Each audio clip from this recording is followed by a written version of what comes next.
Hello again, everybody. Welcome back to Two Marks and a Spark. It is April 16th, 2023, if you can fucking believe that. Whoopsie poopsie. Uh, Here we are again with another half-baked edition of Two Marks and a Spark. There you go. Sometimes in more ways than one. I will not elaborate any further. Uncle There you Russ, go. how are you? I'm great. Well, Interesting week in we, wrestling. we have a lot to talk about. Yeah. Let's start off with Lady Kugel Summer Shandy here.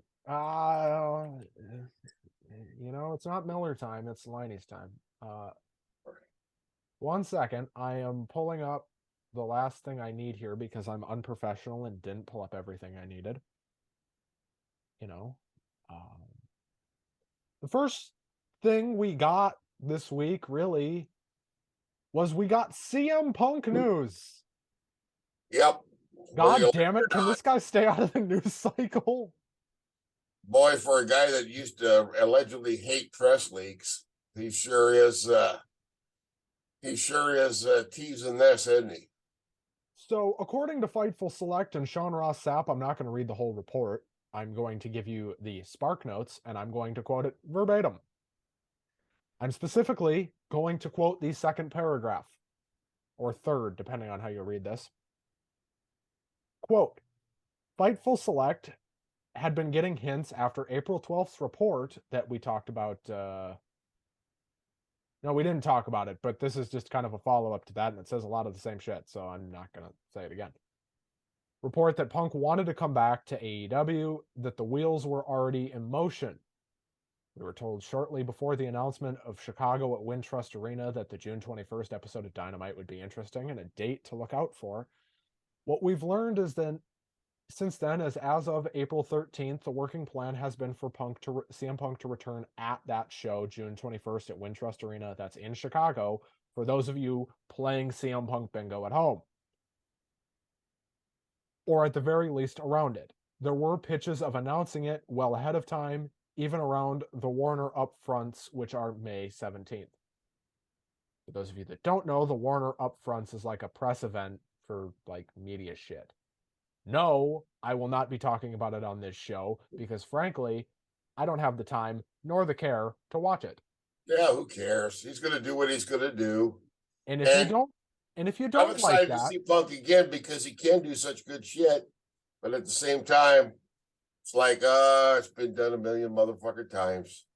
You know, but a lot of what he was doing hadn't been done a million times, which is what made him interesting. Right. But now, I don't know. I'm just afraid that he's going to be around for a while, have some great matches, and he's going to get really, really pissed off and be unprofessional. Imagine that. It seems to happen quite a bit. Yeah. So, but on the other hand, he's being paid, so they might as well he's reportedly willing to work with the Elite and Jericho and everybody, and he's willing to sit around the campfire and sing Kumbaya. Well, good for him. I hope he means it, and I hope it works out. Whoopsie poopsie, Jericho and the Elite are not.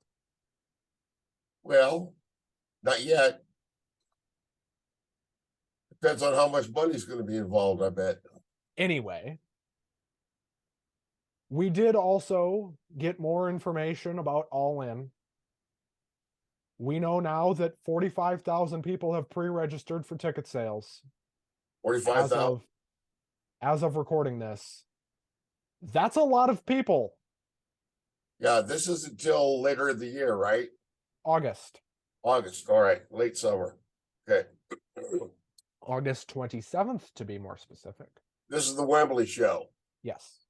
How many people does Wembley seat at full capacity? Between 92 and 100,000. Okay.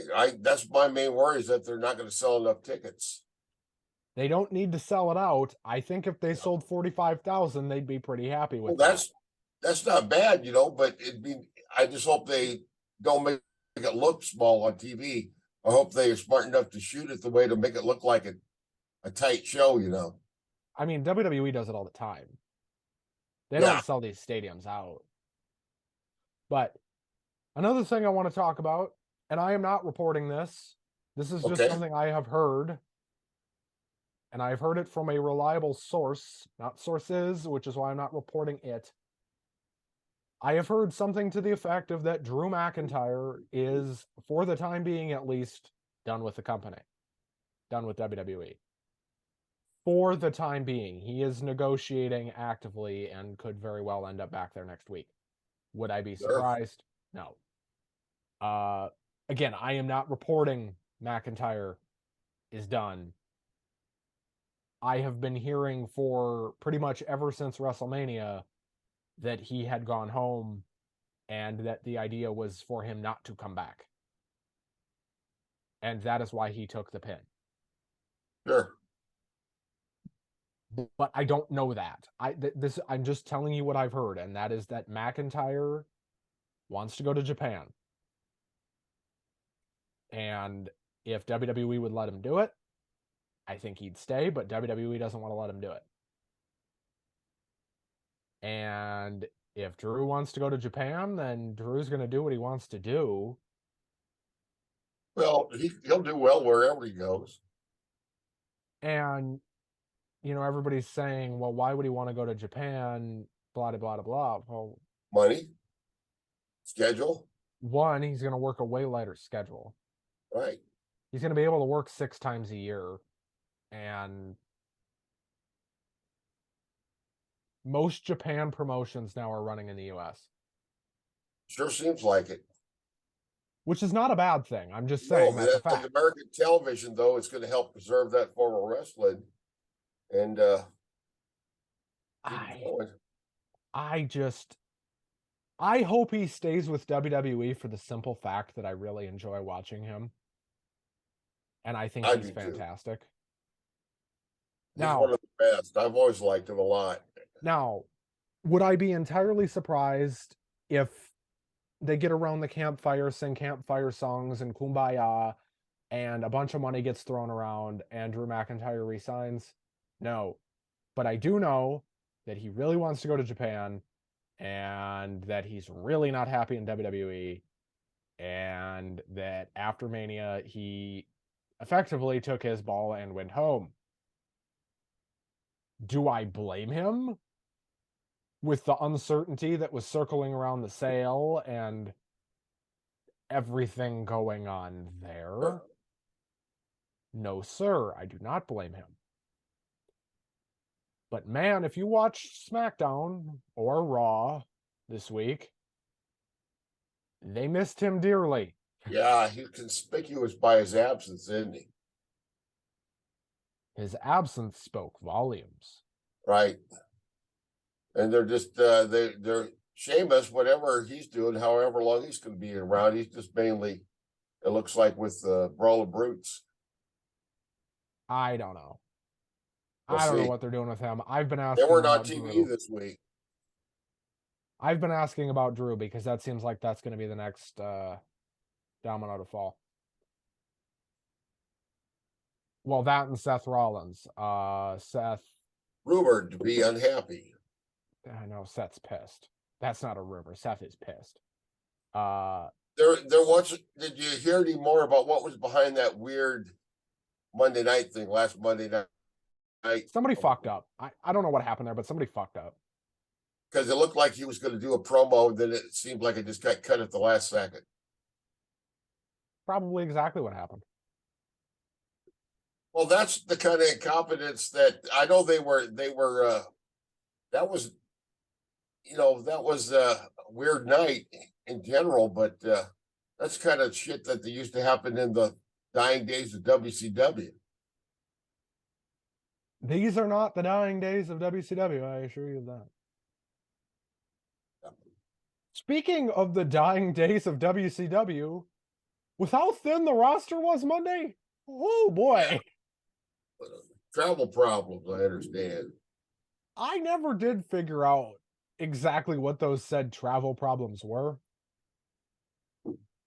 But they were at the Climate Pledge Arena in Seattle, Washington. You know that arena they built for a basketball team that never ended up coming there? Oh, yeah. I remember hearing about that. Yeah, All right, that I have to make a correction here. It's Climate Pledge Arena was refurbished for the Seattle hockey team, the Kraken, but it was formerly Key Arena, which hosted the old Supersonics. Wait, I thought that was the new arena that they built. Nope. Oh, whatever. Thanks, All Dan. right. Thank you, sir. Anyway, this stupid Raw show. Well, it was a weird one. And man, I could see the bones of what this show was supposed to be, and it was a lot cleaner than this. This was a good Raw show. It just was very. Well, we got more wrestling than usual, definitely. Or in-ring wrestling, but it wasn't all good. Well, we open with Ray and Dominic. We get a very good Ray and Dominic segment here. And I don't fully know what they're going for. A graphic leaked for Ray and Bad Bunny against Dominic and Damian. Oh, that doesn't surprise me. That has not been announced, but I saw the graphic for it. They're gonna you can just always predict it. You know, the tag teams and the six men are gonna get out of all these things just by the way they've always booked it. Well, anyway, we get more of the same from Ray and Dom. Dom being a bitch little baby, and Ray telling him to man up. Anyway, this leads to a match between Finn Balor and Rey Mysterio. A very good 15-minute match. Good.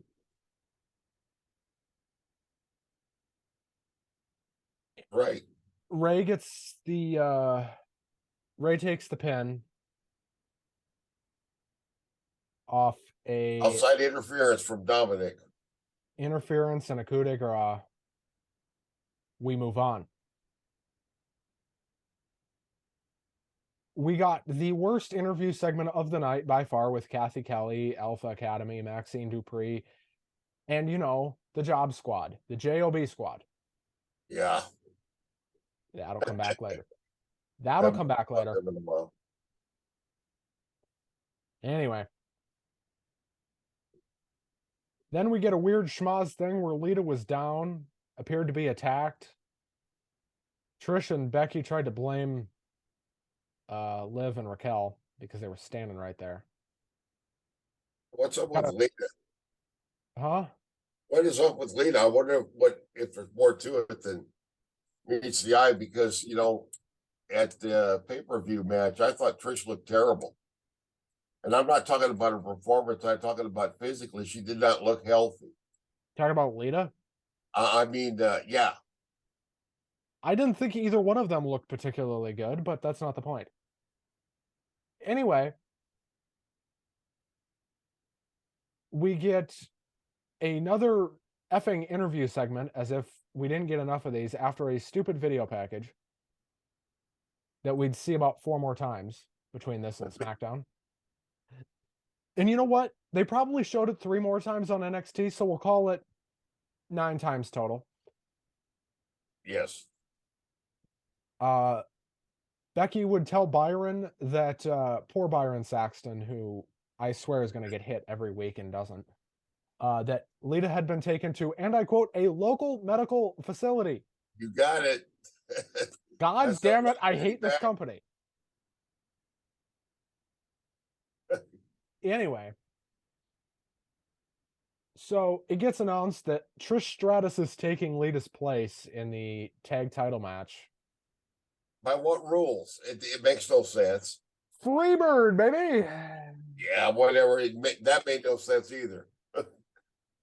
I didn't say it made sense. Correct. We had a Seth Rollins video package that sucked. Yeah. We got Liv and Raquel versus now Becky and Trish. This was not a very good match. Liv Morgan carried this. Liv Morgan and Becky carried this match because they had to. Yeah, it wasn't very good. They tried their best. You remember how I talked about the Mania 4-way and how Liv was very much so like, can we do anything worth a damn? She was doing that again. Yeah. And I don't know if you've noticed this, but Liv wins by roll-up a lot. And you can Right. tell she fucking hates it. And you could really tell here. So Liv wins on a roll up off a missed chick kick from Trish, and Liv gets the 1-2-3. The crowd pops big for Liv winning a championship. Right. Can't say I blame them. Yeah. Liv and Raquel act like they just won the Super Bowl. Yeah. And Smiling Lynch is way pissed too off. much. Trish is pissed off. Yep. She's throwing a little fit. And they're both throwing a fit in the ring, and they As start if to she go to had leave. something at stake, you know. And then Trish absolutely kicks Becky in the back of the head. Yeah, but it didn't look very good. It looked kind of weak to me. And plus the fact that this came as no surprise. The way they staged this, the way they drew it out, you could see it coming a mile away. Everybody knew this. I didn't think they were going to do it like this. Yeah, it's just, I mean, it's not good storytelling, in my opinion. No, but I understand why they went with Liv and Raquel. Oh yeah, I got no problem with that. They're both very good About workers. Trish's heel turn, I think looked like shit. It would have been better had they had her kick Lita's head off. Yeah. It was And kind then of Becky be like, dude, what the fuck? Plus, it just makes no sense that two people that did not win the belts could lose the belts. It's, you know, Russ, it's WWE.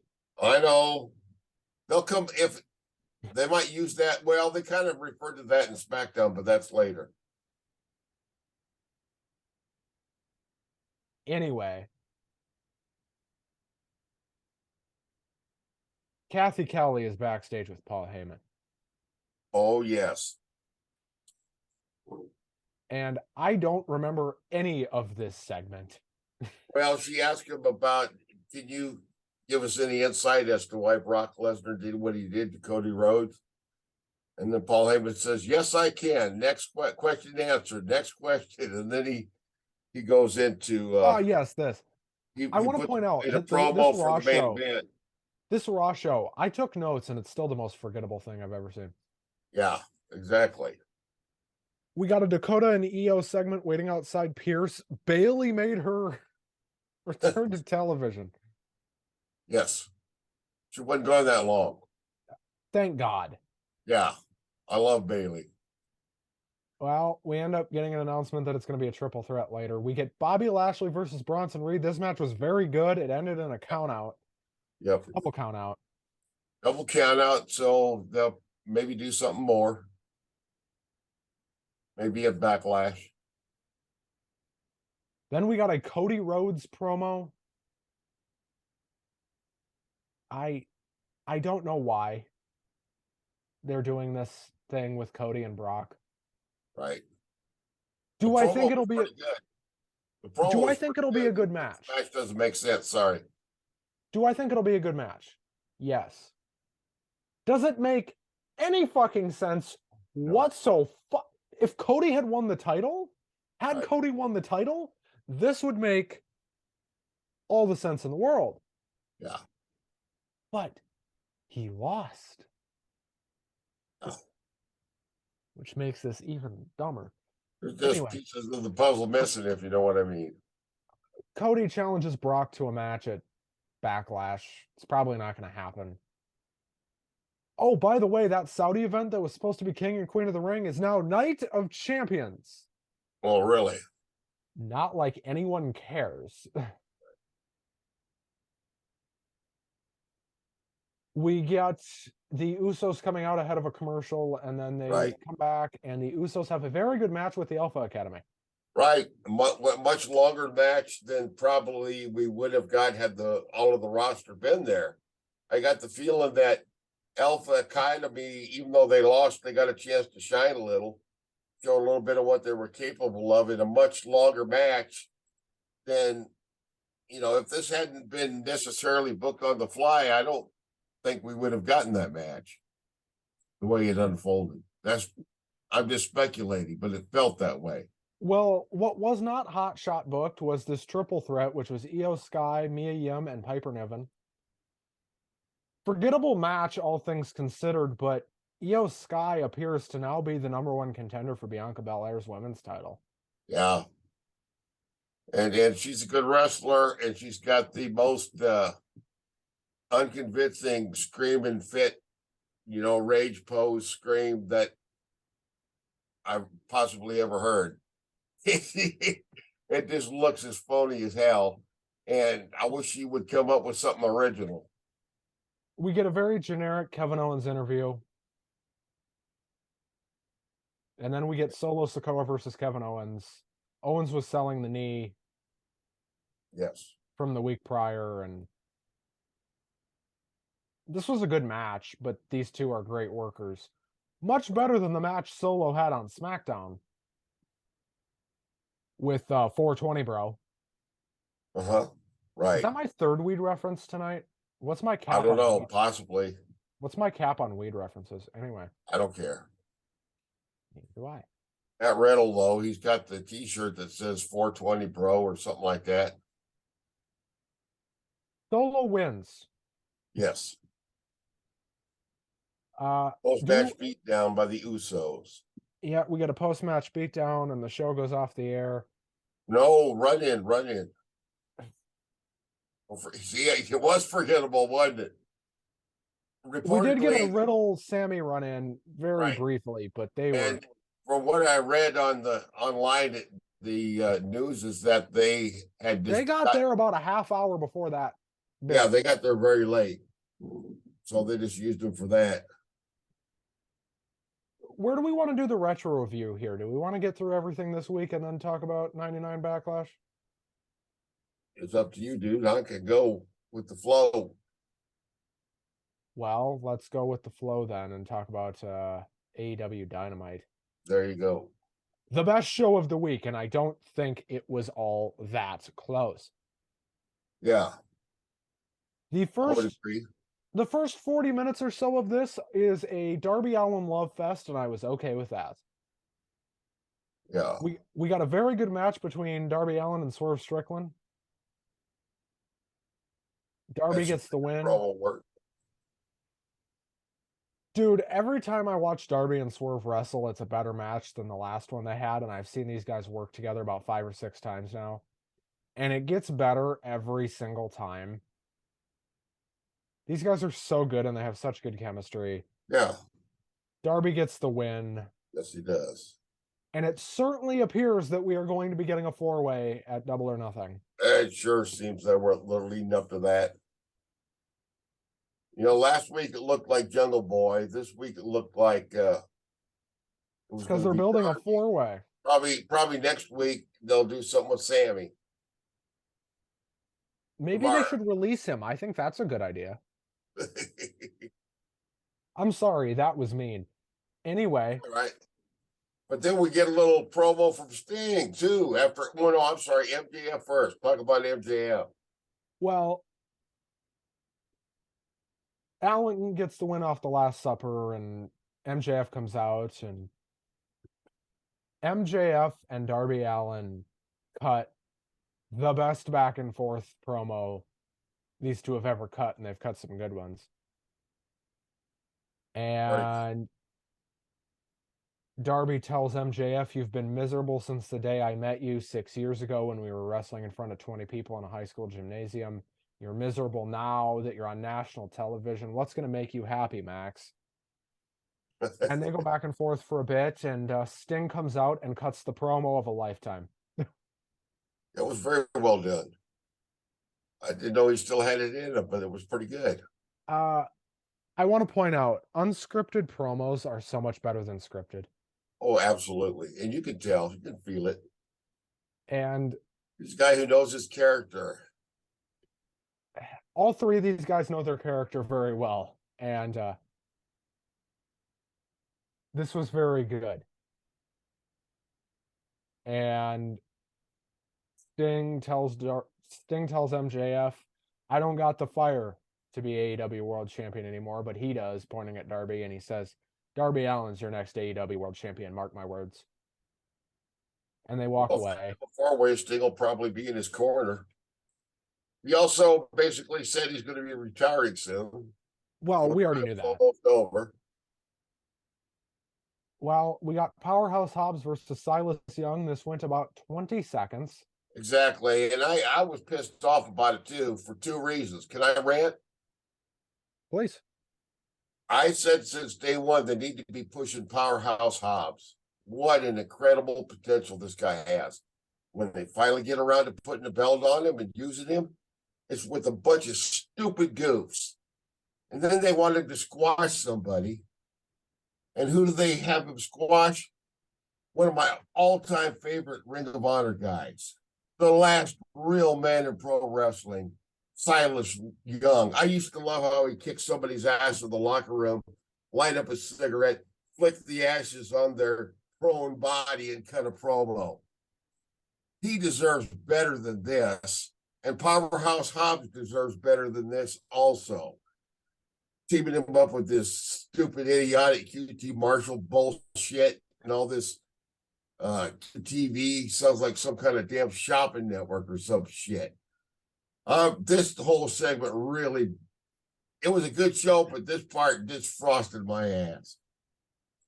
All right, rant done.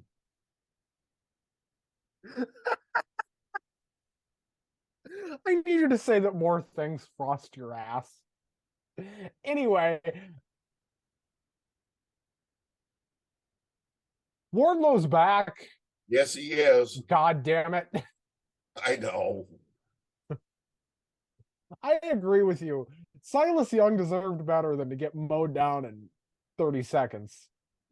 Silas Young is a good worker, and he can get a hell of a good promo. What I want to know is, why did Silas Young have to get murdered? Are they trying to tell the Silas Young died for our sins story? Because I'm pretty sure ROH did that 12 years ago and it didn't work. Oh, I know. Yeah, that's right. Do you remember that? Vaguely. 2011 Ring of Honor was really weird. It went through some weird iterations. Anyway. I mean, if Jesus you remember Christ, Silas Young aside. Early Ring of Honor was that it was so damn dark you couldn't see what was going on. And after they were in business for a few years, they finally hired somebody that knew how to do lighting, and you could see what was going on. But what you could see going on wasn't as good. And when you could see what was going on, you definitely couldn't hear it because they couldn't learn how to mic anything for 10 years. Yeah. Well, maybe they had limited funds. That is what happens with an independent promotion trying to run television. Sure. Anyway, Wardlow comes back and absolutely kills QT Marshall and his job crew along with Powerhouse Hobbs. Right. Aaron Solo, the poor guy, went through a table and smacked his head on another one. Aaron Solo, yeah. The one guy from the factory who I think has potential, and he got murdered. Yeah. Well, him and Camarado. We get a video package with Juice Robinson and Jay White. This was fucking great. Well, I tell you what, that Juice Robinson, damn, he's got an unusual look. You know what I mean? I mean, those eyes. He looked like his face is half like baby-faced child and half fucking crazed Charles Manson serial killer. You know? I want you to guess who he's married to, because you won't get it. I have no idea. I'll give you a hint. She's on the AEW roster. She's on the roster? She is on the AEW roster, and she is on TV frequently. She is. That's your hints. I can't. Do you want another one? But I don't. You want another one? She's a heel. All right. Ruby. Eh. All right. 2. Toni Storm. Oh, okay, great. Yeah. I like Toni Storm. She's got a mean streak. Toni Storm is also a licensed fucking killer, but that's not the point. Yeah. Well, anyway, Juice Robinson channeled all his Charles Manson in this promo. He's just got that crazy fucking look. Him and Jay are great together. Can we agree on that? They Well, are. yeah, they are, because I don't know Jay White near as well as I should probably, because I'm an old fart, but he's grown on me already. I'm sure he's going to do something to impress me. We now have Bullet Club Gold, Go. There you go. which I'm sure will spawn off into a feud with. A bunch of merchandise, t-shirts. And you know what? We're marks, so we'll probably buy it. No, I probably won't, because I hate the designs of most of the modern wrestling t-shirts. I like the old 80s style where you got like a cartoonish picture of your wrestler, you know. When we do two marks t-shirts, we should do like the 80s style wrestling t-shirt. Exactly. Exactly. We could make ourselves look like a tag team. Russ, if we were a tag team, you would go heel on me so quick. No, I wouldn't. I'd be loyal to the end. Ask anybody that knows me. I'm loyal to a fault. Oh, so you wouldn't Shawn Michaels, Marty Jannetty me through a window? Nope. I fucking hated Shawn Michaels, that dirty creep. Even after he got religious, that's just all a freaking work anyway. He's still an asshole. Are we sure the religion's not part of why he's a creep? No, I have no idea. I'm just being a smart ass. Well, he is a creep. Anyway. We got a great match between Cassidy and Buddy Matthews. Right. I would bury Orange Cassidy religiously. I buried this guy for a year. And now he's going out here and putting on really good matches every week. And I can't bury him anymore. And it pisses me off. I used to say first year or so I watched him that I'll never, ever, ever get past that stupid, idiotic freaking gimmick. But guess what? I have to eat my word, just like Jim Ross said. And when I look at the guy's work, I still don't love the gimmick, but the guy could go.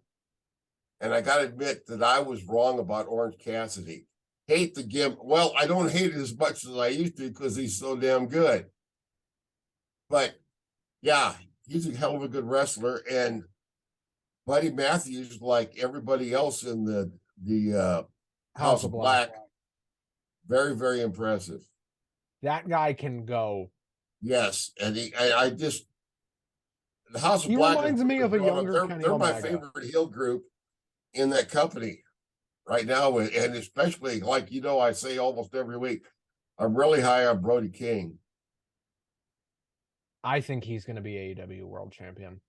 If any of those three guys are going to get the title, it's going to be him. I hope so. And I want to fantasy book a storyline really quick. Go. We like to do this. If you're new to this show, sometimes me and Russ like to do as the title says and mark out. And we like to fantasy book shit. I have an idea in my head. House of Black get all the titles. And basically what it turns into in the end is AEW versus House of Black. Okay. House of Black win all the titles and they say, fuckers, we got all your belts. Now what? Well, as long as they don't turn it into a NWO type invasion. No, it wouldn't be an invasion. It would just be we have conquered your land. What are you going to do? I could see Julia Hart winning the women's world title. That is not inconceivable to me. Mm-hmm.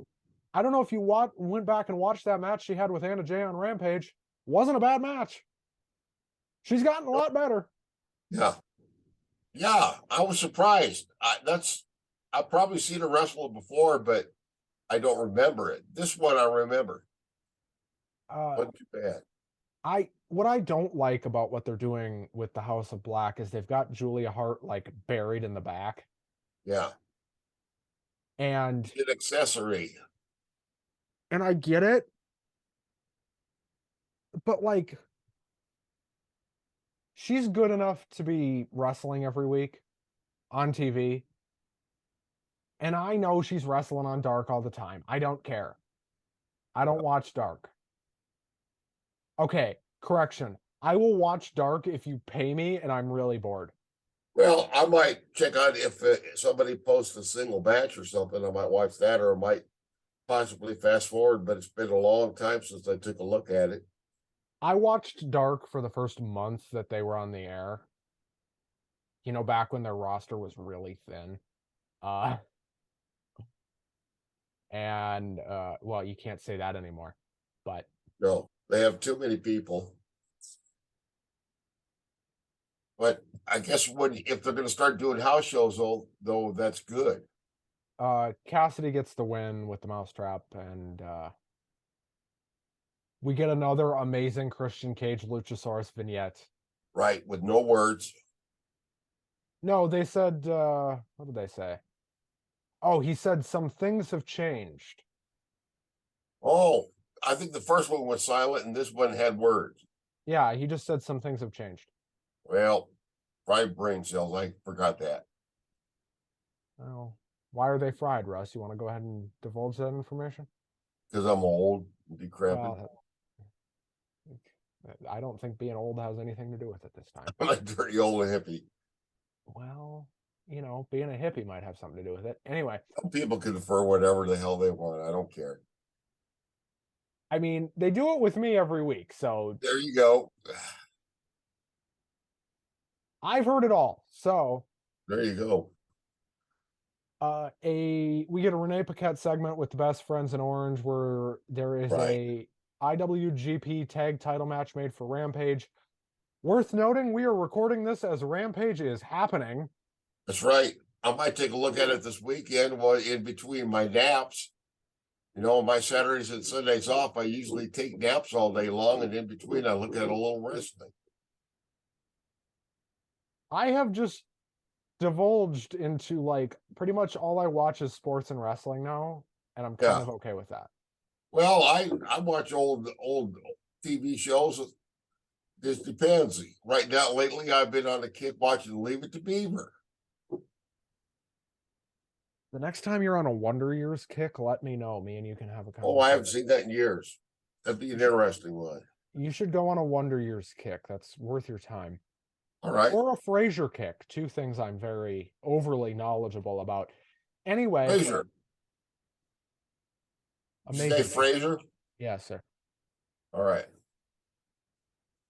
We got Ethan Page in the ring. Yes. And I love Ethan Page, but he kind of droned on and on and on here. There he does. Then we got... This breaks down into a brawl that leads to Jeff, I can't stay sober for my goddamn life, the poor guy. Hardy. But we had Big Bill and Lee Moriarty and who the hell else was all there? The whole big clusterfuck. Tony Khan. Fuck. Might as well. Well, I guess I remember when Jeff got arrested the last time, Tony Khan was talking a hard line about how he'd never come back until he'd done the rehab and all this, you know, improving. So I hope they're not bringing him back too soon. My concern is he's been to rehab before. Sure. We've done this before is kind of my thing. Yeah. We've walked this line before and it didn't go anywhere. So yeah, it doesn't work for some people. And that is what it is. But, you know, he's gotten what, 2 arrests in the last 3 years. Yeah. He was gone for how long from television? That's right. And he just had eye surgery, so it's not like he's going to be wrestling every week. Yeah. I think it's just, you know, good to see the brothers back together in a way, you know. But, like, here's my thing. Jeff is very much the better worker than Matt. Traditionally, I would say so. And my thing is, if you're not going to put a singles title on Jeff, and you're not going to bring back the broken stuff, which they've said they're not going to do, then why is Jeff here? Please, God, no more cinematic matches out of the compound. Sorry, I had to go there. The first one Matt and Jeff did was really good, but... Well, I tell you what, the first time I saw it, it kind of pissed me off. I wasn't high enough to watch that. I tried to watch that Stone Cold. Do I want to ask your level of intoxication when you watch the Firefly Funhouse match? Well, there's no amount of whiskey that can make that entertaining. Okay, I want to defend the Firefly Funhouse match for a second. Okay. Because when you think about what we were getting on TV at the time, Yeah. that was unique. At least you could say I'll give it that. It was Totally different. unique. It was something different. And for what we were getting on TV at the time, you know what, goddammit? That's what we needed. Something different. Yep. Well, I think that Bray Wyatt, I wish in a lot of ways he never would have moved on as far away from the Waylon Mercy. Dick. The Wayland, I don't mean that as an insult, that's a compliment. He admits his influence. The cult leader, the crazed cult leader. He could still do that, but I think he should have done that crazed cult leader thing, but had more than like 2 people. I think they should have done a whole. Remember when they tried to add Daniel Bryan to it? Well, that was always a swerve. That just lasted about a week. But I think they should have done the brainwashing thing and like actually had guys stay in. Like, fuck it. Put R-Truth in there and fucking and don't tell me Truth wouldn't sell the shit out of it. He could have been like a Kevin Sullivan cult leader type guy, with the and get like, I don't know, who was a mid-card female at the time? Fucking Bailey. That could have been Bailey's first heel turn. Well, no, Bailey wasn't on the main roster yet. I can't remember. You could have put AJ Lee in there. AJ was still with the company at that point. Okay. Imagine AJ Lee and the Wyatt family. That would be immensely entertaining. She could have been Sister Abigail. Would you have been sports entertained? Yeah, maybe. Yeah. Any fucking hoodly boodly. Yeah. Now we got a promo from Kenny Omega. Well, no. Correct. We got a Kenny Omega promo, and then we got Jon Moxley and Claudio Castagnoli beating the ever-loving piss Cutler and Nakazawa. And Michael Nakazawa. I mean, what the hell did Cutler do? He must have pissed somebody off because all he did was just him and Nakazawa. All they did was just completely stomped, abused, beaten, humiliated, degraded, blasphemed, lit on fire, pissed on. I mean, my God, it was an unending, nonstop, brutal violence. And the guy was busted open and bleeding before they even rang the frickin' bell. I mean, poor Cutler wrestling with that stupid mask on. Yeah. And I think the mask is what cut him open. Oh, probably. That's when we get the run in. Well, the match ends finally. Knox calls for the bell because these guys are just so dead. They won't stop torturing their opponents even after they win. Well, then Kenny's music hit. The crowd pops big. Kenny's there. And man, I knew Kenny was getting into better and better shape, but it seems like every time I see this guy, he's more jacked. Yeah. Is this guy ripped or what? Yeah. And he's egging on the Blackpool Combat Club. And then we get the return of the Young Fucks. Yeah. There you go. And one of the Jackson boys, I can't remember which one, I think it was Matt, has been getting those bone marrow transplants in his arm. His arm was all taped up. I would not have sent him out there with that. No. As a target to a sadistic heel group like them. And don't tell me the Blackpool Combat Club are not sadistic. These fuckers are sadistic. Oh, yeah. They love to hurt people. Bro, Bryan Danielson stabbed Hangman Adam Page with a screwdriver 2 weeks ago. Yeah, that's pretty freaking sick. But remember, he loves his children. Oh yeah, he loves his kids. Just he lives out in Washington State on some hippie commune. You know, probably, you I think know. they live in Arizona now, but Oh, yeah. okay. I thought he was out there on the farm, you know, milking the goats and, you know, butchering the baby lambs with his teeth and all that shit, you know. I think he lived in, what was it? Where is Brian from? Yeah. Yeah. Aberdeen. Oh, that's right, Aberdeen. Can we get a fact check on how much of the boonies Aberdeen, Washington is? I have no idea. Somebody tell me how far into the Hometown boonies of it is. Kurt Cobain. That's all I can give you, buddy. Hometown Okay. of Kurt Cobain. That's And all right. Brian Danielson.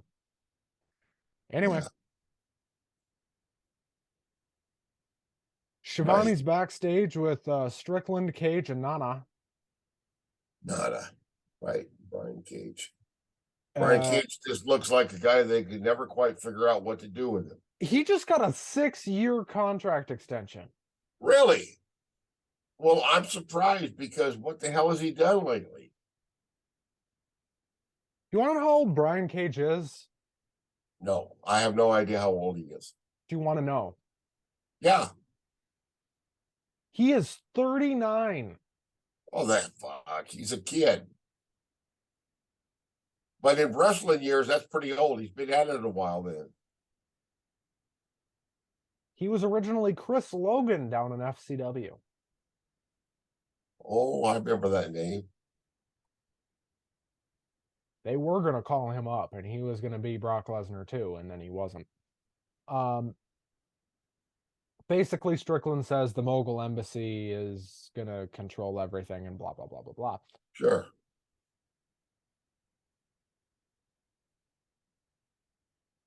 Then we get the picture-in-picture special of the week, brought to you by Domino's Pizza Hut and Pabst Blue Ribbon. Sure.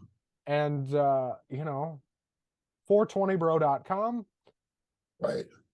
Tony Storm and Ruby Soho against Rio and Sky Blue. What I saw of this was very good. Granted, I didn't see much.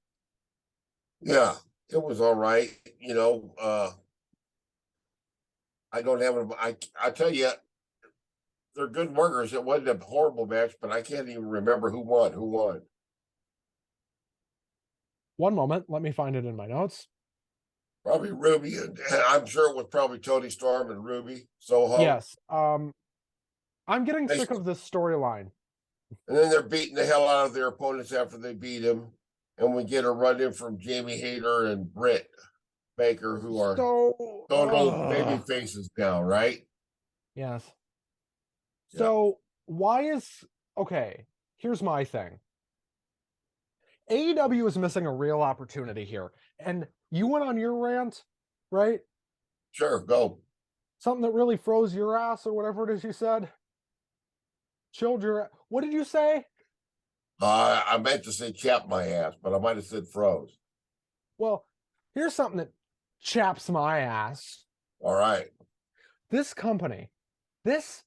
fucking company, and I love AEW, and I'm overwhelmingly positive about AEW, and I think having competition is great.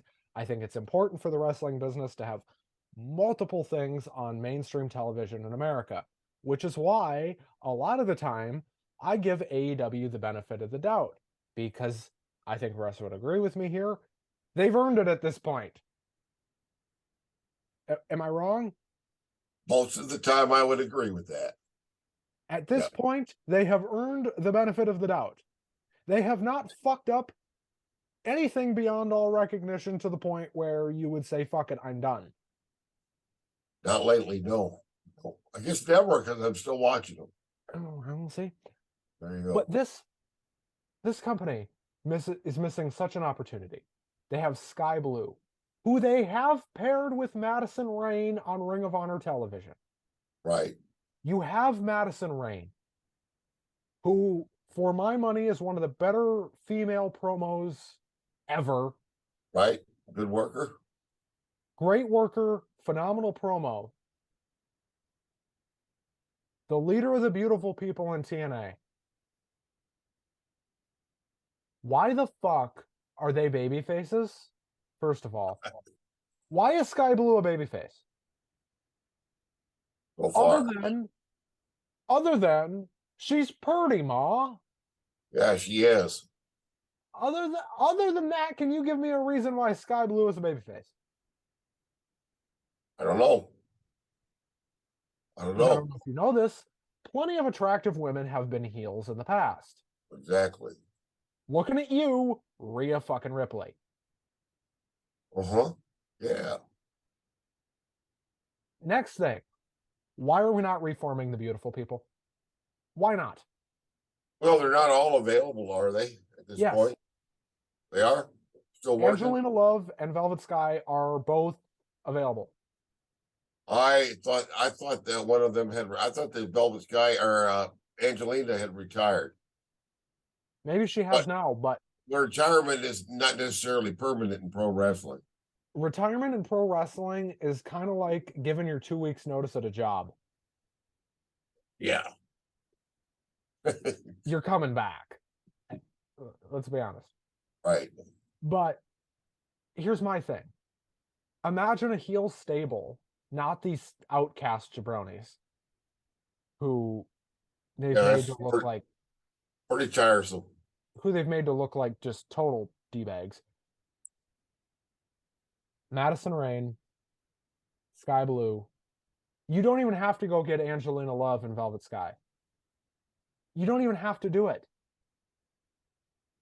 If you don't want to pay them, fine. Velvet Sky's working in the NWA as an announcer. Telling me she wouldn't jump ship for fucking AEW? Yeah. Probably triple the money. And she'll be on TV once a week on Ring of Honor. Right. Or if you want to do it on AEW, go ahead. I don't care. Give me something. But and you don't even have to call them the fucking beautiful people. You can call them whatever you want. Call them the fucking blue skies turn my butt pink. I don't care. Right. Yeah. Fuck. You are missing such an opportunity because if you turn Sky Blue heel and give her Madison Rayne, she can cheat to win. You can have her do all these little things because Sky Blue is smaller than a lot of the women on the roster. Yep. You don't have to make her this underdog. She can do it the Eddie Guerrero way. Lie, cheat, steal. And still get cheered.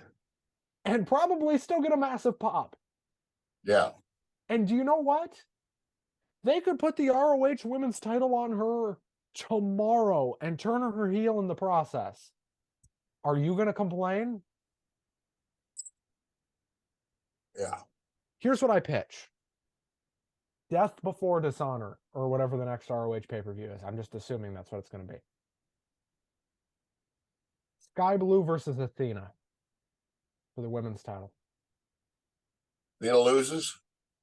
Athena loses, but you turn Sky and Madison babyface and turn Madison and Sky heel and turn Athena babyface in the process. You do a double turn. Sure. It looks like Athena's about to win. The ref gets knocked down. Maybe Athena goes for her super kick, and instead of kicking Sky, she kicks the ref. After this, Madison comes down, and it gets in the ring, and Athena looks like she's about to shit her pants. Madison clocks her one time in the face. Sky Blue and Madison look at each other, kind of give that devious smile, and Madison signals to the back like, come on, let's go, let's go, let's go. And sure as fucking shit, here they come. There you go.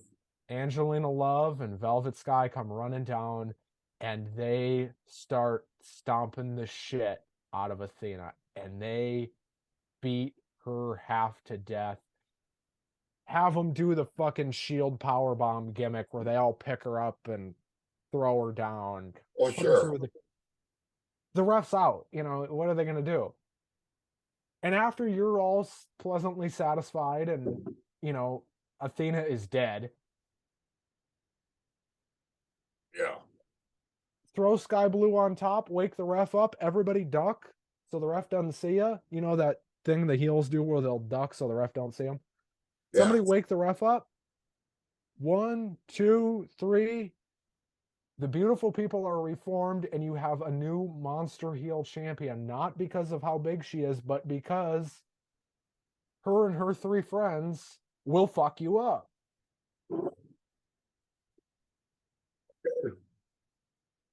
Is that a terrible We idea? won't do it. Is that a bad idea? I'd watch it. Would you not be sports entertained? Most likely I would. I mean, yabba dabba do, Batman. It's not that. Pro wrestling is not hard. Okay? Booking week to week, yes, that is very difficult. But pro wrestling on the surface is not complicated. You have a good guy and you have a bad guy. Right. Any hoodly boodly, we go finally. It took me an hour to get here, but we go to the main event. Oh my God. What a match. I didn't like it. Did you? I didn't think they had great chemistry, but I just I did not like who won. no. It made zero sense. And Keith Lee, his whole persona, his gimmick, his promos.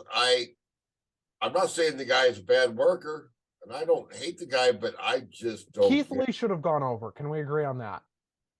Probably, but I can't get excited about Keith Lee, period. And he was pretty exciting when he started in NXT, and ever since they brought him up, I just haven't liked him.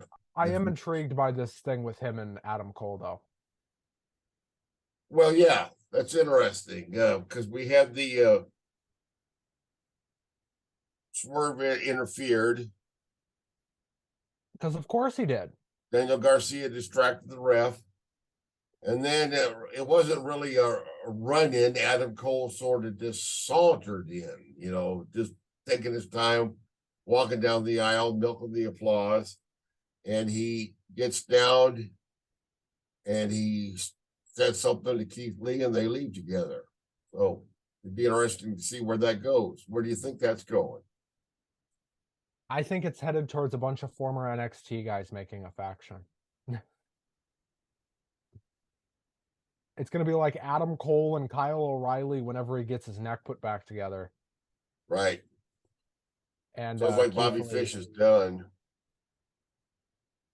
You know what? I think Adam Cole should probably be the one to beat MJF, and I've been saying that for months.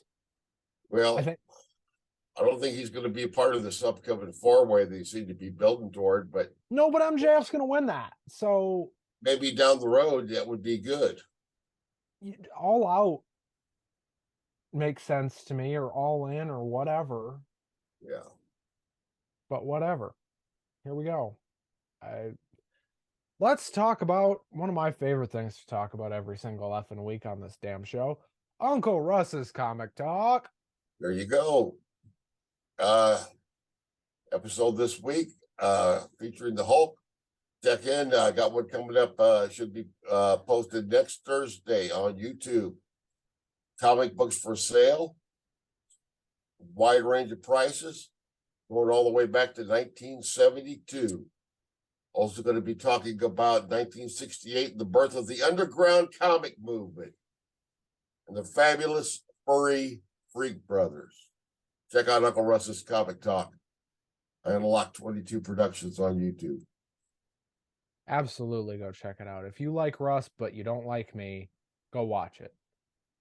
And if you don't like Russ and you don't like me, then frankly, I don't know what you're doing here. Well, check it out anyway. You might find a comic book you want to buy. Do we want to go through Rampage results? We seem to enjoy doing this. Oh, okay. What the heck? Aussie Open beat the Best Friends. Yeah. Looks like FTR. Last Friday. Are you talking about tonight? I'm talking about tonight as we're recording this Friday night. Oh, yeah. Go ahead. So, Aussie Open beat the Best Friends. We got a FTR segment of some kind. We got Jay Lethal, Mark Briscoe, Satnam Singh, and Jeff Jarrett Oh my. Yeah, I knew that they were pairing defeating the Briscoe Spanish together. Announce Project and Jake Manning. Who? Yeah, what a bunch of weird names. And then we got Taya Valkyrie beating Emi Sakura. We got a Drilistico promo. We got a whole bunch of promos.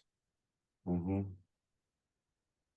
And then we had a roll-up win for Jack Perry. Doesn't sound like I missed anything. That Perry over who? Yeah. Sean Spears. Okay. He's been gone quite a while. Another wasted talent on this. Right. Hey, remind this old fart if you can. Yeah. Sean Spears, what was his name in WWE? Was he Ty? Yeah, he was Ty Dellinger. Ty Dellinger. Okay, that's what I was thinking. Yeah. Yeah. He's never been used up to his full potential in AEW, in my opinion. Or anywhere. Right. Yeah, he's a much better worker than he's given credit for. I wish they would find something. I wish they would give him a chance to wrestle some opponents that he could showcase what he's capable of, because he's a good wrestler. Speaking of good wrestlers, there was a lot of them on this SmackDown show. Almost all of them used poorly. Friday Night SmackDown for April 14th, 2023. Lincoln, Cornhuskers, University of Nebraska. And they showed that puke mat rule about 3 or 4 times. Start right off, don't we, with we get a Kevin Owens and Sami Zayn promo. They get cut off by the Usos. Right, with Solo. And then you could see it coming. You could see it coming. This whole thing breaks down into a here comes Matt Riddle. And do you know what? I lost interest in this show the second Riddle came out. Yeah, I'm just not high on Riddle. He might be high on something, but I'm not high on him. This show dragged to me, like, really hard. And we got Xavier Woods versus LA Knight, a highlight on this show. Good match. Xavier wins for some godforsaken reason. Xavier wins. Yeah, they're still trying to hang on to the New Day thing. It might be a good idea for him to break out of that, but it's not going to happen. They can't break him out of it. He doesn't have anywhere else to go at this point, unfortunately. Well, he might as well be flipping pancakes then and throwing around cereal. It's unfortunate. And by the way, I don't think he's a real trombone player. I used to play the trombone. He didn't know what the hell he's doing. Hell of a wrestler. Played trombone in the high school marching band, motherfucker. I guarantee he could beat you in a wrestling match, though. Oh, I guarantee you too. Yeah. Any of these guys, I just lay down. I'd be like Jeff Jarrett at Bash at the Beach with Hogan. What would you do if you saw Brock Lesnar in a dark alleyway? I don't know. Run. I'd say, hey, Brock, what's up? He swings. Before you kill me, we like the same kind of music. Let's listen to some Mortician, some death metal. Before you murder me and eat my guts for supper. Right. We get a really elongated Judgment Day thing. Not enough Rhea Ripley. Not enough Rhea Ripley. Right. Santos Escobar. We got Damian Priest versus Santos Escobar. The wrong guy goes over yet again. Yeah. As a theme on this godforsaken show. I agree. And they had everybody under the sun out there, getting involved. The LWO. I can't remember all of their names right now. But Finn Balor wasn't around, but Dominic, and we had Dominic, and we had Rhea, and we had Rey Mysterio, and we had everybody under the sun running in. The LWO being back together is the shining light of this SmackDown show. Yeah. But Priest and Escobar had a good match, but it's Santos Escobar. I don't think that guy can have a bad match. El Hijo del not yet. Fantasma is great. He's still El Hijo del Fantasma to me. Because that's what he was in Mexico. We get a really weird Paul Heyman Solo Sikoa thing where Sikoa actually talked. Which is rare. Doesn't say much. He doesn't But he have shut to. Paul Heyman up, so that's something. And then we get the drizzling shits of a segment. Or the match flow. Well, beyond that. Oh, I'm sorry. Yeah, we got Why do you write down the match flow? I don't even write that down anymore. because I like flow. I have a go with old Flo. Hate to sound like an old horn dog, but there you go. I'm just being honest. All right, moving on. When did this show go off the rails? Apparently right now, I guess. Go ahead. No, I don't think it was ever on rails. It's me and you. This show's a mess. There you go. There you go. This show doesn't have rails. It's me and you. We know no bounds. There you go. Well, they make this we massive get a deal. promo from Liv and Rachel that wasn't very good promo, and I mean they can wrestle great, but neither one of them I don't think is real great on the mic. It sounds very forced, sounds very phony. Russ, I'll tell you why. Because it's scripted. Right, exactly. If you watch Liv Morgan in any interviews that aren't force fed to her, yeah, she's like, not a freak. Yeah, but this wasn't too bad. It looks like we're going to get a match with them. And okay, here's my problem with this though. Go ahead. Liv and Sonya are shoot best friends, and they have them in a feud. Nope. So they're best friends in the show now, and all of a sudden it's like Rachel Rodriguez has undergone this personality change. She used to be so brutal, and now all she ever does is smile and smile and smile and smile and smile. I'm fine with what they're doing with Raquel. It's a side thing for her. I equate it to when Rhea won the tag title, to when Rhea was tagging with Liv. Yeah. Raquel's going to win the Rumble next year. I don't have any doubt in my mind about that. Oh, that'd be great. And then we finally get the only thing I was looking forward to on this entire damn show. What's that? The Cornhuskers in the front row. That was it, right? That's what you really loved. I'm going to jump through this screen and RKO you. Tune in next week when Ben beats the shit out of Russ. Oh, no. I'd lay down in the middle of the ring and let you pin me.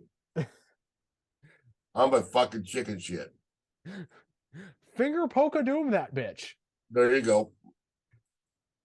We got Shinsuke Nakamura finally coming back. He gets the biggest pop of the night. Right. Other than Matt Rule. And it disgusts me to say that Matt Rule got a bigger pop than Shinsuke Nakamura. Yeah. Against Madcap Moss with Emma or whatever her name is. Tenille Dashwood. Okay. I still call her Emma for some reason. Well, that is her name. But hey, side note, I figured out every time I saw Madcap Moss, he looked so damn familiar. You look so doggone familiar. And I finally figured out why. Those of you around the Midwest, around Iowa, Minnesota, Wisconsin, before COVID, when there was an independent wrestling circuit, there was a guy out of Kansas City, Mark Sterling, not the lawyer gimmick in AEW. Mark Sterling, the fittest wrestler on the planet. If any of you remember him, hit me up on Twitter. It's on the thing there, and let me know, because they look like they could be brothers. And he seems like a good worker, but Madcap's out of vagina. Nakamura. Madcap's out of Edina. They bill him from Minneapolis. Right. But Nakamura kicked his fucking head off. Yes, he did. And he looked pretty good doing it. And Hey, then you ever notice when Shinsuke Nakamura, his ring entrance, doesn't he remind you of Freddie Mercury, the way he walks? I think that's what he's going for. It wouldn't surprise me to hear that he was heavily influenced by Queen, because every time I see him enter, it brings to mind Freddie Mercury. That's another guy. I know. That's another guy who they've fucked around and never used to his full potential. Yeah. Anyway, so Nakamura, right, has this match. And then they do the stupidest fucking Karrion Kross segment of all time. Yeah, we haven't seen him for a while, have we? You want to talk about chapping ass? Yeah.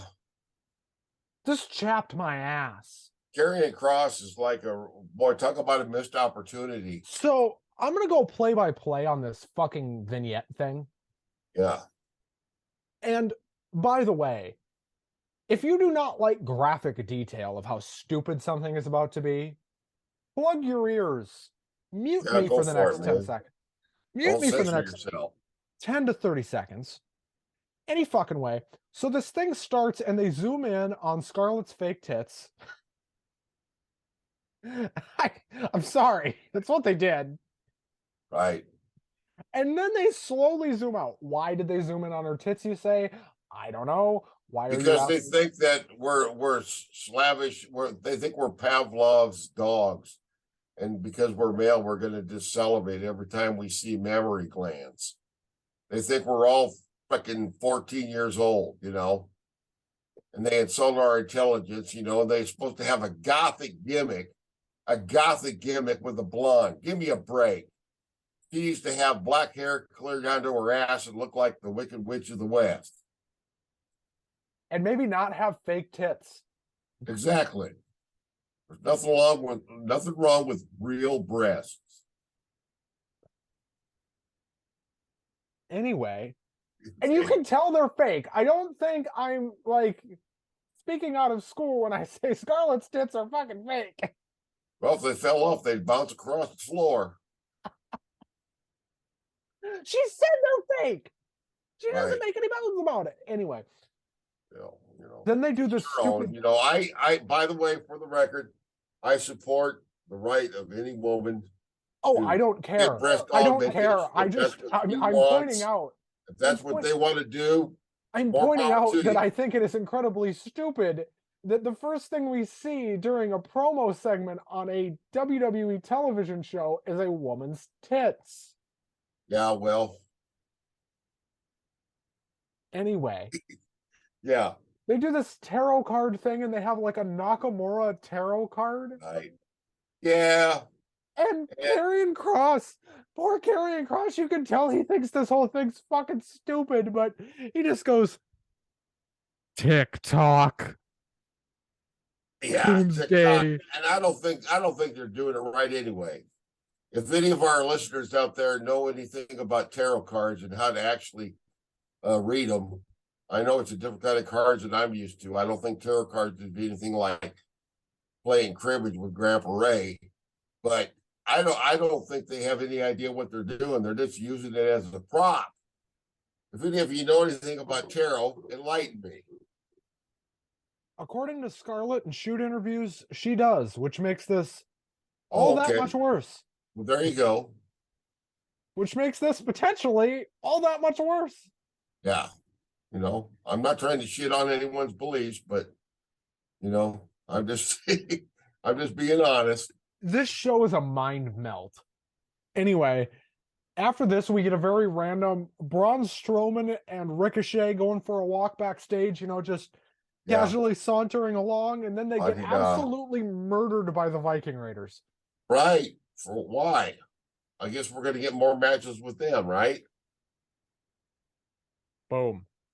Well, there you go. The next pay-per-view, we'll probably get a match of them doing some shit. and they're both good teams, but how many times Can do we we got to throw see? Braun Strowman into the Long Island Sound? Yeah, I like Ricochet singles wrestler much better than tag team. He might be able to mesh better in tag team. Obviously the crowd seems to be over with Braun Strowman, and if they're getting good ratings and making money with him, then that's the bottom line. If it's making money, keep doing it. But personally, I would rather see him tag teaming with somebody else. I would personally rather see Ricochet winning a championship. Yeah, and I suspect that's not in his future, in the near future. Well, we finally go to the main event.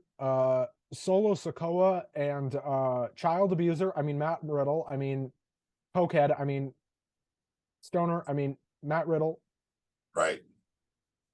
He makes the true stoners look like a bunch of damn goofs and creeps.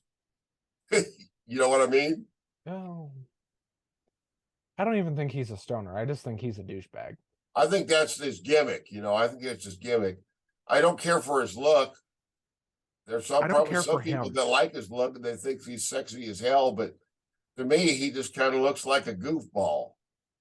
Looks like a whack job, and he is a whack job. Anyway, yeah, some people are gonna shit on me on Twitter for that, and I really don't care. It's okay. I that's just my opinions are like assholes. Everybody's got one. Yeah. Anyway, it gets announced that they're doing a WrestleMania rematch in 2 weeks. Right. That I guarantee you will end in some stupid angle. Right. Corpus Christi, Texas. See, here's the thing.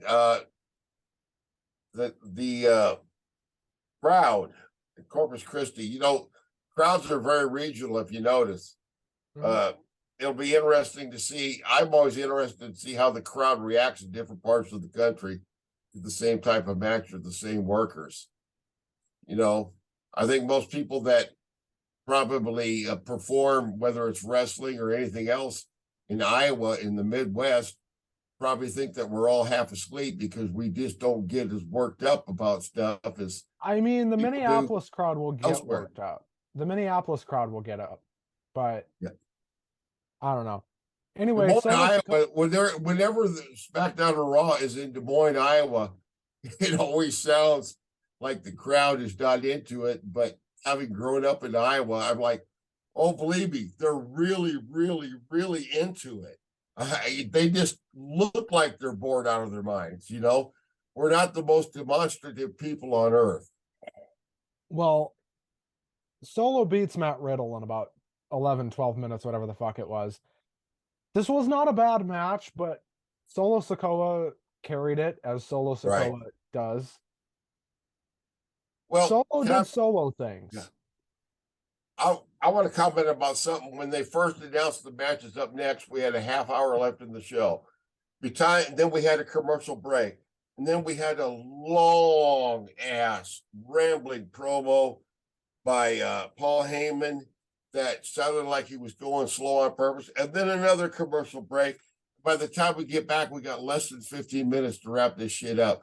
And it just brings to mind that realize how restless and bored you get watching that on TV. Can you imagine how excruciating it must be to sit through the whole damn TV show live? I would think going to Raw or SmackDown anymore would be one of the most boring nights you possibly could have and spend an unreasonable amount of money on. Well, I saw a lot of positivity around this main event on Twitter. Okay. I don't know why. Really? I saw Riddle botch it about 4 or 5 different times. And I'm still not crazy about Riddle, but he lost, and he got absolutely murdered after the match, and I was fine with that, and that's how the show ended. Now, Russ, it's time. We made it. Yeah. Not to the end of the show. Not even close. Backlash, 1999. There you go, 1999. I believe this was the first Backlash. Is that not correct? That is correct. I finally got around to watching this thing today, and believe me, it took a while. At my house, in my part of town, in the small Iowa town that I live in, we have frequent internet interruptions. There Well, seems to be a lot of this was buffering and buffering and buffering and buffering, and I finally got through it, but I really had to work at this. So I hope you all appreciate my hard work and sweat I put into watching this damn thing. and this is a one-match show. Like, there's what, 7 matches on this show, and it felt like a one-match show. There was 8 matches total. They weren't all horrible, but we do have a great commentary team. We've got Jim Ross and Jerry the King Lawler. You mean Jerry the pervert? Yeah, but whatever, you know. But I'm telling you, this is much more entertaining than any combination of announcers that we have currently, in my opinion. Other than Riccaboni and Coleman. Well, I love Riccaboni, but you don't hear him very much. And I like Kevin Kelly too. But well, as far as these guys they got on Raw, you know, hell, I wish they'd bring back Todd Pettengill or some shit, you know. Can you imagine Todd Pettengill calling Monday Night Raw right now? Oh my God. Well, I'll tell you what, it couldn't be any worse. Russ, me and you could call Raw. Well, yeah. You'd get bored though.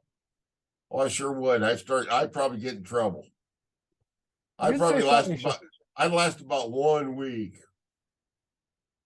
How long would you go before you started talking about something you definitely shouldn't be talking about on television? Well, I don't know. You know, back in the day when I did radio, I was on from midnight to 6 a.m. So, and it was the only block of time at this FM station that was not controlled by the program director. And because it was midnight to 6 a.m., the only people listening to me were drunks and crazy people and insomniacs and stoners. So I could actually say and play anything. Had I done half of that in the daytime, I would have got fired. Well, speaking of getting fired. Yeah. We are in probably the worst period of time creatively for The Undertaker. Yes, we are. And the Ministry of Darkness are all over this godforsaken program. All over, even Big Viscera. Oh, fuck. But, you know, they made money at it, but you got to remember, this is after the peak of the NWO. WCW was in a state of very, very serious decline at this time period. Well, I want to talk about Midian for a second. This poor fuck. They got what, 3 minutes into this match and people were chanting Midian sucks? Yeah. Did you ever see him in WCW? No. Well, I can't remember. I think he was Shanghai Pierce. Somebody out there enlighten me. He was either Tex Schlesinger or Shanghai Pierce. Tex. Had a cowboy gimmick. He was Tex Schlesinger. Thank you. I knew he was one of those two. And hey, it could have been worse. We could have gotten Naked Midian. Remember when he was wrestling and nothing but a jockstrap and a fanny pack? I don't want to remember that. Well, anyway, we got the Ministry of Darkness. Farouk Bradshaw, who I completely forgot were in the Ministry of Darkness, by the way. Right. People forget that, but they were in the Ministry against the Brood. No damn sense at all. This whole match makes no goddamn sense. And by the way, I want to say fuck you to whoever decided to give the Brood flashing red lights during their entrance. My God, that came off terrible on TV. Yeah. But it was kind of fun I haven't seen the Brood in years. It was kind of fun to see these younger versions of Edge and Christian. And Gangrel, who I've seen shoot interviews in recent years, but haven't seen him back. I don't know if he still wrestles or not, but I know he's still around. He has, you know, if I'd love to interview the guy, you know. He's wrestling for First Wrestling in Minneapolis. Oh, really? Well, that's just a hop, skip, and a jump up the road from where I live. He lives run like up there right by that. Interview him.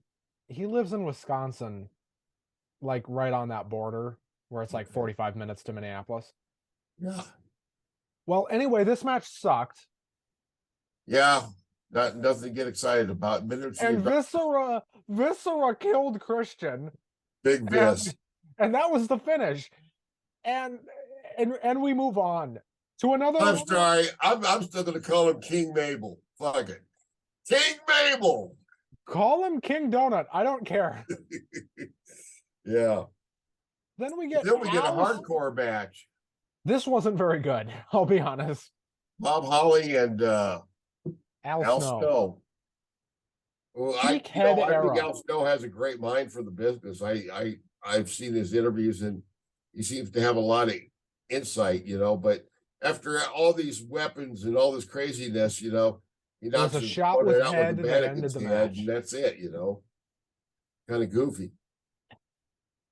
This match was way too long. Oh God, it was way too long. Yeah. These guys went damn near 20 minutes. That was way too much for this. Jesus Christ. It was almost as long as the main event, which we'll talk about later. Yeah. Then we got The Godfather versus Goldust. This was about 5 minutes, and I think this might have also been too long. Right. Well, I enjoyed seeing Marlena. They were together still at that time. Always enjoyed seeing Terry Reynolds.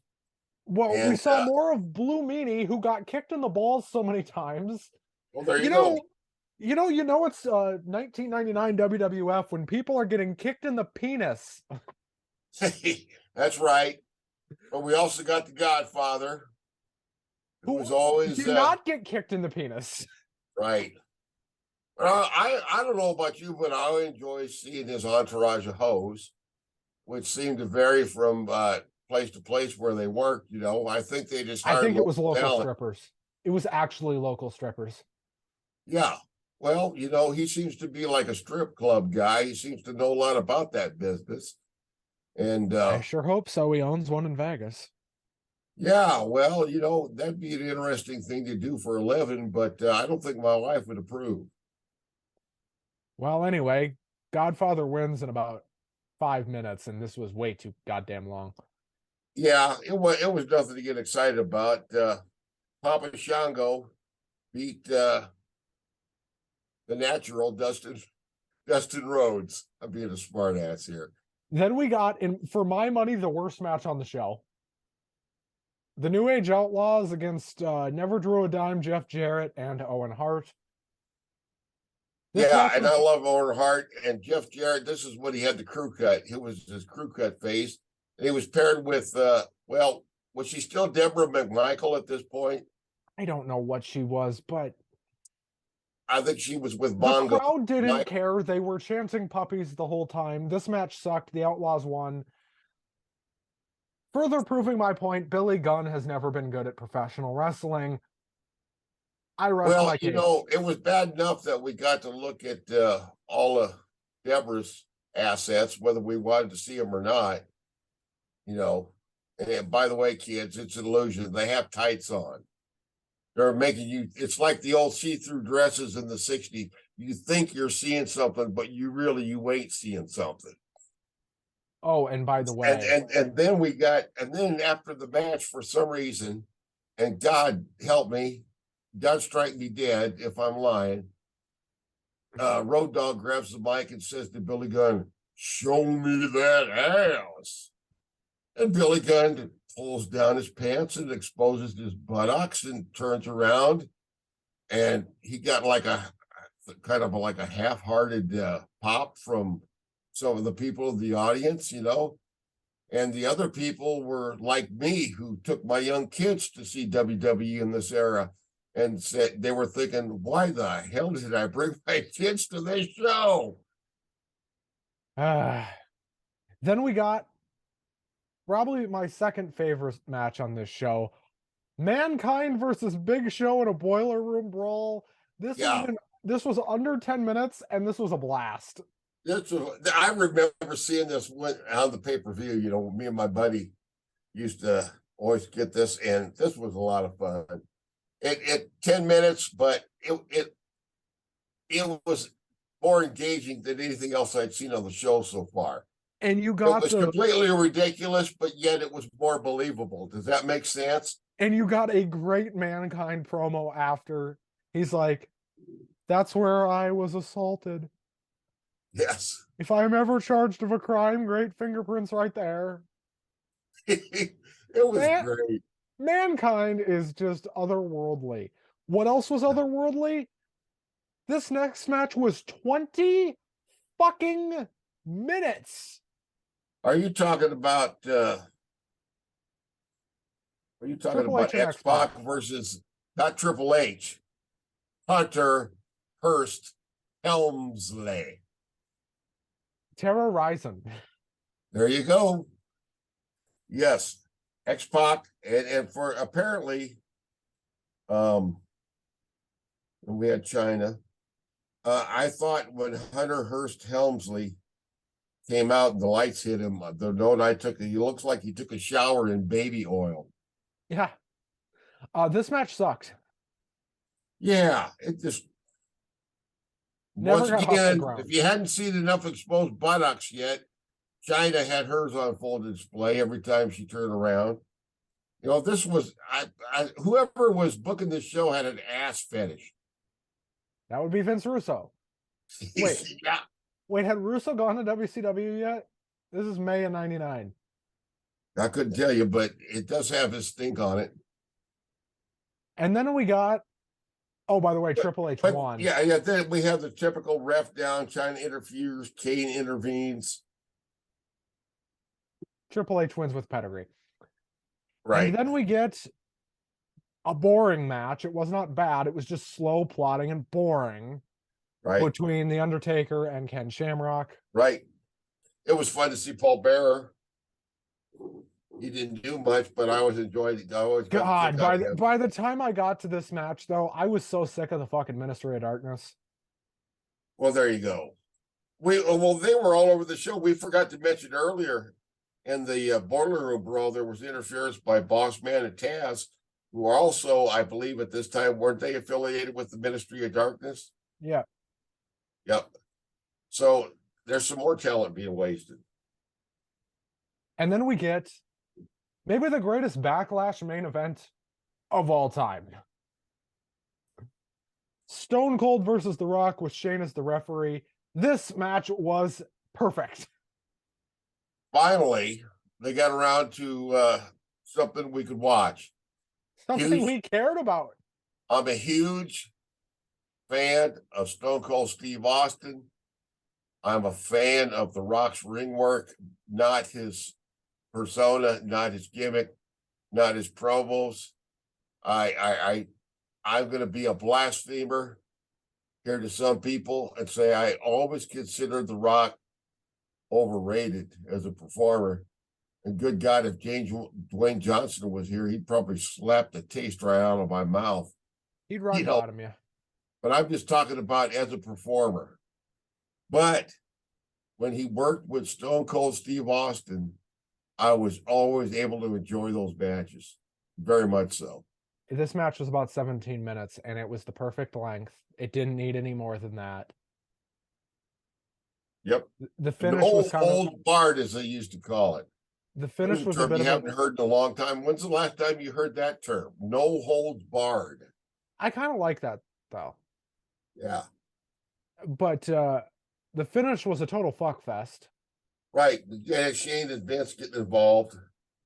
Apparently, the backstory they went through was that this was a time when Shane and Vince were feuding and hating each other guts, and they had matches and all that stuff. But this was part of that ongoing storyline that seemed to go on for several years. We forgot to mention the pre-match angle where Vince kissed his, what was she, 25 at the time, year old daughter on the lips.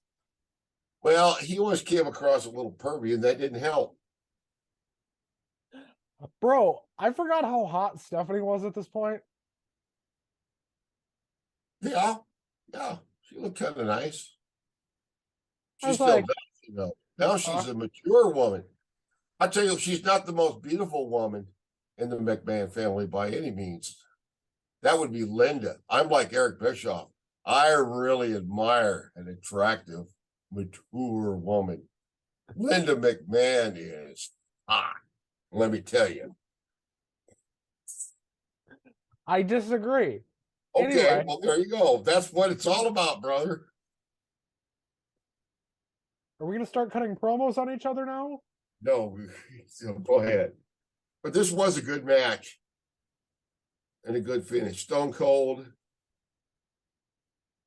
And Vince Prevailed. almost begrudgingly, after Shane walks out, as Stone Cold went for the cover, he counted 1, 2, got out of the ring and just went. Yep. And backed away. That's another thing we used to get back in that Attitude Era was people flipping the bird all the time. Showing off their bare asses and flipping the bird. What it was all about. Showing bare asses and flipping the bird. Yeah. Now, how would you rate the show overall on a scale from 1 to 10? Wasn't my favorite show. Nope. I thought Dynamite was better than this show. Well, yeah. It had, but nostalgia would have carried it for me more had not had the oh, we didn't buffering mention the problem. angle that ended this goddamn shit fest. Earl Hamner, by the way, No, ran no. in and finished. But you're talking about getting in the limousine. Here you go with the whole higher power angle. The higher power. The Howard power. Higher power. The Howard power. Higher than me. The Howard power, as Undertaker called it. Right. The arrival of the Howard power. But that was a fucked up storyline. So Stephanie's in the fucking limo and she's got the window rolled down and she's, I presume, trying to fuck at least 2 of these cops. Right. You know what? Where to, Stephanie? And in my head canon, they probably were running a train on Stephanie in between filming this, just because these cops look like perverts. Anyway. Oh, man, you got a dirty mind. Anyway, go ahead. Well, tell me that one cop, that one big tall white cop in the middle didn't look like a total perv. I don't know. I can't remember what they look. I wasn't paying attention to the cops because I was looking at Steph. Anyway, he had a porno stash. That's all you need to know. Yep. What are we talking about? Anyway, the fucking job squad or whatever, the Ministry of Jobbing Out. I actually, that's the original Job Squad, which was what, Al Snow and those guys. They were more entertaining than the Ministry of Darkness. Well, this show ends with Stephanie McMahon being kidnapped by the Undertaker, right. And I would presume the next night on Raw is when they nailed Stephanie to the cross. Right, exactly. They did. They nailed her to the cross and sacrificed her, and they burned her teddy bear, and it was really, really freakishly weird. And they finally get around to revealing the higher power. You remember who it was? No, I don't. The higher power ended up being Vince. He had manipulated all of this horrendous treatment of his daughter. No. You're kidding. No, watch it. You'll see the higher power. The big rumor on the internet was that the higher power was they were going to bring back Jake the Snake Roberts. And I knew that was bullshit. That couldn't be it. And apparently they had no idea where this angle was going when they started it. They just I fucking believe it. And it got to the point where they had to have the higher power revealed, and they just said, well, let's have Vince do it. It didn't make any damn sense. You remember how I mentioned earlier that at the same time WCW was in serious decline? Yeah. Well, WWE wasn't doing that great either. So I mean, after the 83 weeks when they got back on top of the ratings, it didn't take too long for them to start resting on their laurels either. So how would you rank this week's shows 1 through 4? Okay, let me take a look here. I would say, Dynamite is number one. yeah, Dynamite's number one. Number two. Oh man, this is hard. It's hard to rank it four ways. I would put, just for nostalgia's sake, I'd put Backlash next, and I'd put Raw and SmackDown tied for the bottom. Not that the first Backlash was a great show, but it was more entertaining because it was 24 years old, if that makes any sense. Well, at any rate. It also reminded me that horrible wrestling is not strictly a modern phenomenon. No, it's not. In any era, you can find plenty of crap. Not only can you find plenty of crap, you can often find it in abundance on the same show. Right. Well, hey, this Ministry of Darkness thing, you remember how far they went with that? I remember when they started putting out T-shirts and shit with the Undertaker, they had like the 666 on the gear and stuff. And I thought, if I was a promoter, I wouldn't do that, because people's religious beliefs, especially wrestling fans, that's a bear I don't want to poke. That's a bear I don't want to poke, because the backlash could be, no pun intended. There are people, I have friends and family that take this stuff in dead earnest, very, very seriously. And, I would rather keep them in a good frame of mind and keep having them buy my wrestling product. Well, if you go satanic, you're not going to gain enough to make up for what you're going to lose. That's just my opinion. Maybe things have changed, but I'm just trying to think like a businessman there. Well, my ranking for the week is Dynamite number one. Yeah. Backlash 2, but not by much. Raw 3. SmackDown in the toilet. Yeah. SmackDown was, well, let me tell you, in the first part of the show, I missed a few minutes of the first match because somebody came by the house and I had to talk to him for a couple of minutes. And about a half hour later, I remember thinking, damn, I wish somebody could come by the house again. And then I have an excuse not to do my fucking job. Well, anyway. Right. What retro show? We're going to do a Russ's pick next week. What are we doing for a retro show? I have not decided yet. I will let you know within a couple of days. On the Peacock Network, the archives for WCW Saturday Night start with the title change in '92. The original show in that 6:05 Saturday time slot on WTBS, not TBS, WTBS, that goes back to about 1985. And so give me 24 hours to find the best show. And I guarantee you, whatever it is, it's going to have a Bobby Eaton match. Please make sure there's no puppies. Oh, no, they didn't mess around with puppies back then. I mean, they were there, but they didn't necessarily draw. Also, there wasn't Jerry Lawler fucking catcalling on commentary.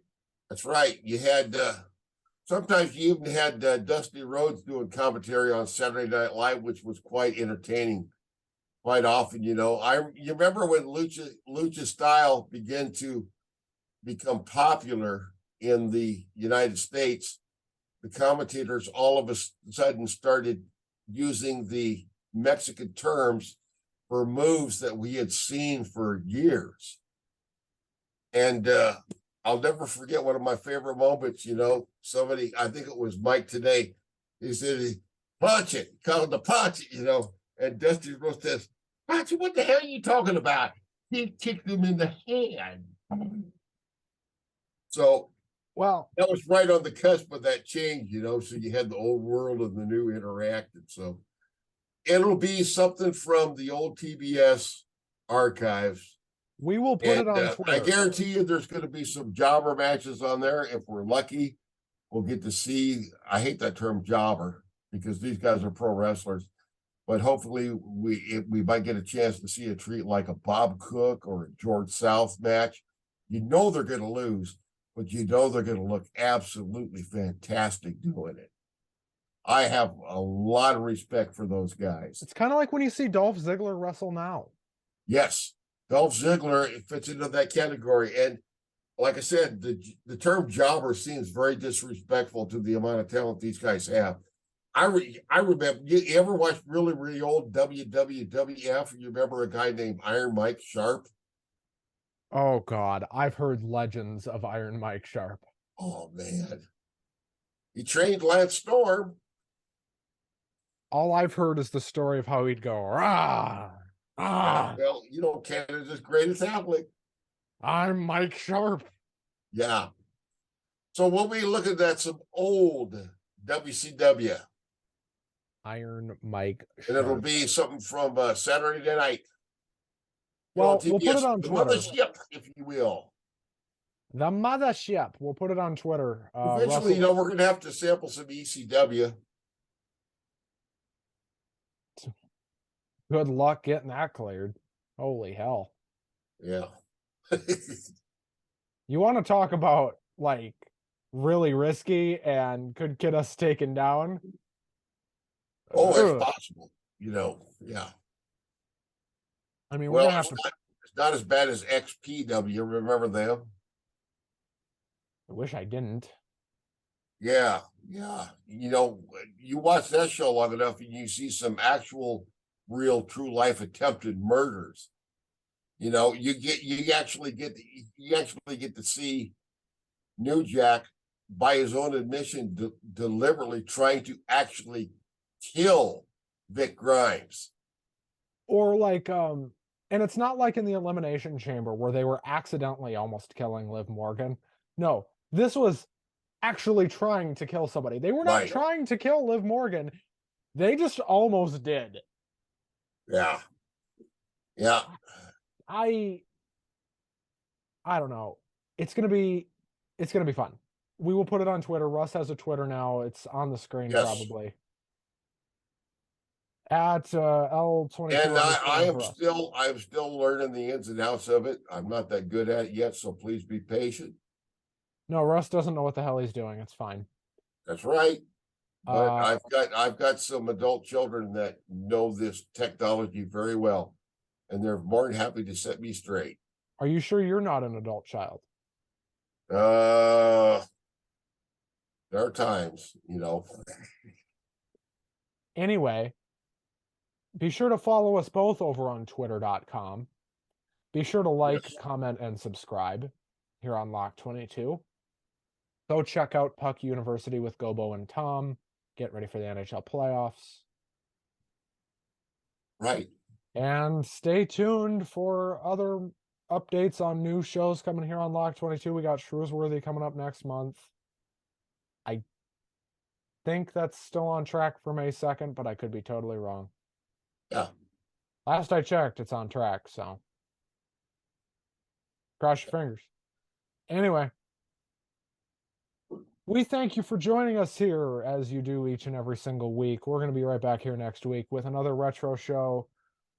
3 more shows that are happening this week, and you know what?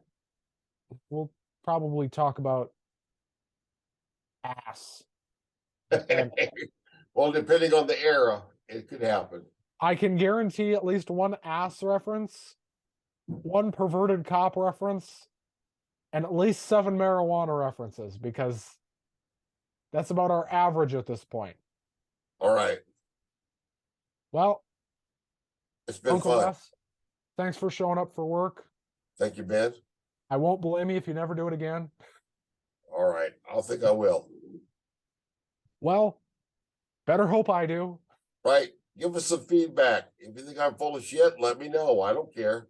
I think you're full of shit, but that's not the point. Well, yeah, but I don't care about your damn opinion. I care about our fans.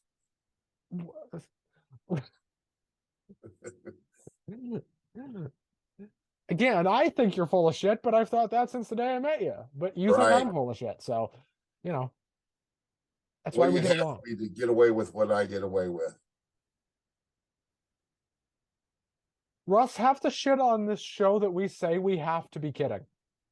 Yes, exactly. Like legally, we have to be kidding. Yes. Did you hear what I said about Stephanie McMahon 15 minutes ago? Well, hey, I hear stuff all the time on YouTube that's way, way worse than this, so don't worry. No, I'm just saying, I legally, perhaps, for fear of lawsuit, shout out to Coors Banquet, for fear of lawsuit, have to be kidding. But hey, sue me, I ain't got a fucking dime. You ain't gonna get go ahead and sue me. You ain't gonna get nothing. Here, you want my vape? That's about all I fucking got. All right. All right. Have a great week, man. We'll talk to you later. Have a great week, everybody. We'll talk to you next week. And thanks, everybody. like, comment, and subscribe. Good night, everybody.